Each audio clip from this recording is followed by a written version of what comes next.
Hi, my name is Brian Haley and I'm with CAD 1, an Autodesk value-added reseller out of Denver, Colorado.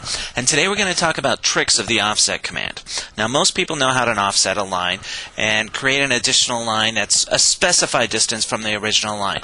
But there are many command line options available in the offset command that a lot of people aren't aware of. First of all, when I'm offsetting an object, I can specify a layer that I want this object to be offset to. Now I have two options. I can offset it to the layer that the object is on that I'm offsetting, or I can specify that the new object go onto the current layer. I can also choose how I want to handle that original object. Do I want to leave that object alone, or do I want to erase it after I'm done offsetting? Now if I choose the erase option, it's kind of like a fancy move command, and we'll see this in the example. Oftentimes you'll have to offset something several times in a row. The multiple option will allow you to continue to offset the line, and the new line will then be the one that is offset. Sometimes you don't know the distance that you want to offset the line. Sometimes you just want it to offset and go through a specific spot in your drawing. This is where you would use this through option. Now, the offset command can be used for both polylines as well as lines. Now when you have a polyline, how do you handle those outside corners? The offset gap type is a system variable that controls those outside corners. Set to 0, it puts in an angle point. Set to 1, it puts in a nice curved fillet. Set to 2, it puts in this chamfer. Now let's go ahead and see this in action with a demo. In this example, I have the elevation of a building, and I want to display the roof of this building with some vertical lines, and I want those lines to go on the current layer, which is elevation cladding. So I can take the ends of this roof and start offsetting them towards the inside. And instead of using the layer that the object was originally on, I can set it to use the current layer.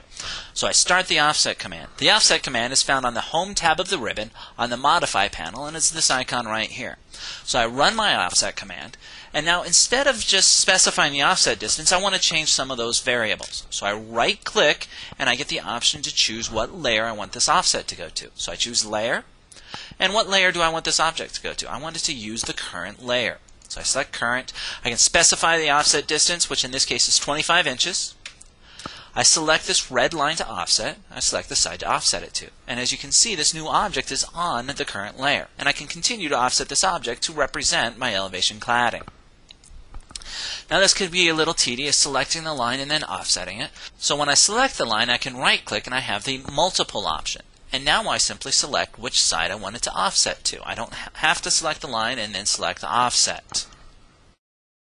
So here I have a fairly straightforward example. I have a rectangle and I have a line representing maybe a wall or something along those lines. And I need to move this line so that it passes directly through this circle.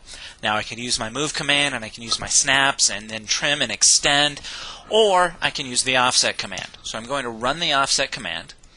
Now before I do this example, I need to change some of my settings back. For example, the layer. I want it to use the source layer. And I also want it to erase the source object. I don't want to keep that object there. I want to move it. So I right click, select erase, and I turn it to yes. So now when I do an offset, whatever object I offset will be erased and just the new object will remain. Now I need to specify the offset distance. Well, I don't know how far this is, so instead of trying to snap or measure or something along those lines, I can right click and say I want it to pass through a specific point. So I select the object I'm going to offset, and I specify my through point. So I do a shift right click, brings up my snaps, and I snap to the center of the circle. And now I just basically moved that line so it now passes right through this circle. It's a pretty cool little tool. If you watch here, I can move this through this rectangle fairly simply. And wherever I pick, that's where it moves to. In fact, I don't even have to be within the rectangle to do this. I want it to pass through the center of the circle. I snap to the center of the circle, and it moves through it.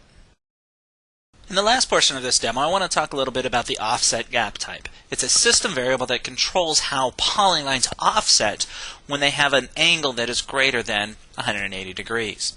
So in this example, I have 3 different polylines, and I'm going to demonstrate the 3 different settings for the offset gap type variable.